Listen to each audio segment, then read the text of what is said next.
Hello, geometry, and welcome to lesson 6.2 on kites and trapezoids, right? So kites and trapezoids are quadrilaterals, right? They are quadrilaterals because they have four sides. So they're quads because they have four sides. But today, right, this lesson is the only lesson, aside from the previous one, that does not involve parallelograms, okay? So these are quadrilaterals that are not parallelograms. In my opinion, the focus on quadrilaterals and geometry is parallelograms, but they do have one section devoted to kites and trapezoids. So here it is.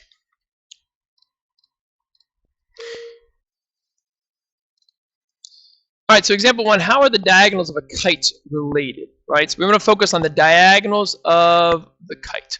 Well, first of all, what is the definition of a kite? This is the definition of a kite. A kite has two pairs of congruent adjacent sides. So typically there's a pair of shorter sides and a pair of longer sides that are congruent, right?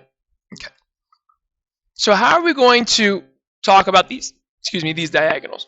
Well, let's draw them in. So AC would be a diagonal, and BD would be a diagonal. Now we have to kind of channel. We have to channel our topic 5 information. So if you look at B here, right? Since B to A is the same as B to C, this means that B is equidistant from A and C. B is equidistant from A and C. And again, it's because by the definition of a kite, BA is congruent to BC.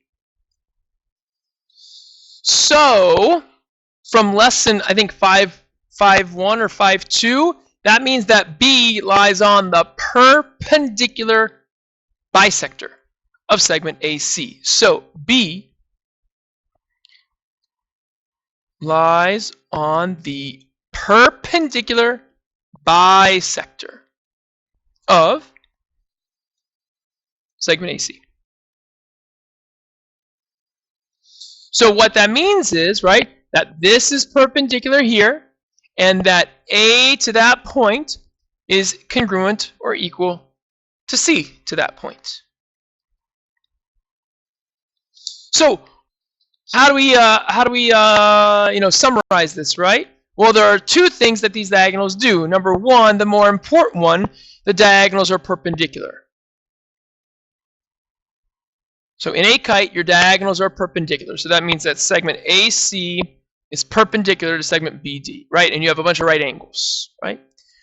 The second thing is that one diagonal bisects the other. Notice they don't bisect each other, just one bisects the other. So in this picture, BD bisects segment AC, right? Because AC is the one being split up, all right? So be aware of that. Now, when you do this, I hope you can see that you're going to create a couple pairs of congruent triangles, right? So these two triangles are congruent, and then what? I don't know. These two triangles are congruent, yeah? And the right triangles, because all these are right angles. So again, lots of interesting, neat relationships inside of a kite.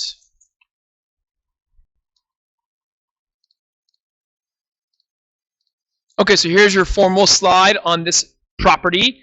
The diagonals of a kite are perpendicular, right? So in this picture here, this would be a right angle, and WY, segment WY, is perpendicular to segment XZ.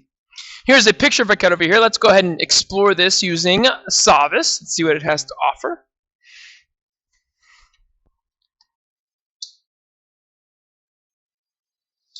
So it looks like I move the vertices around and see that the diagonals remain perpendicular. So let's extend W out, right? I can move it around, right? Notice those sides stay congruent. These sides stay congruent. Notice I can change this, right? Right, sides stay congruent, and you have right angles all the time. Cool.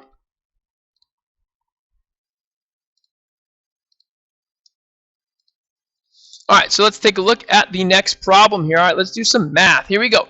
It says quadrilateral PQRS is a kite with diagonals QS and PR. What are the measures of these angles? Okay, so angle 1 is at the intersection of your diagonals.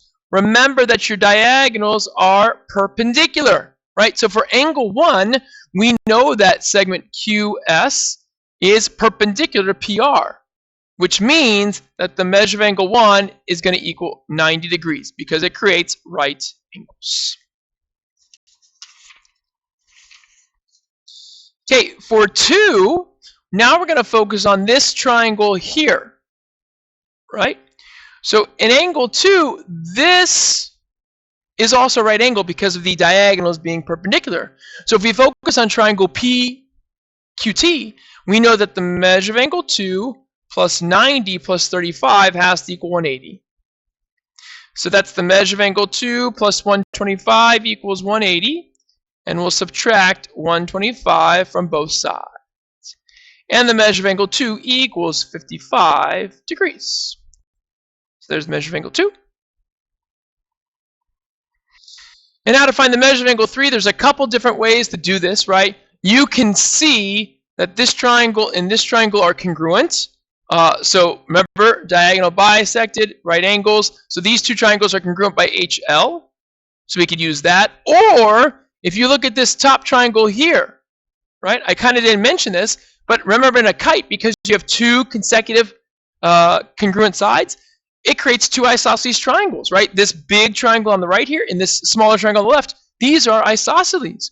So if you have two congruent sides, then you have two congruent angles. And angle 3 and 35 are congruent.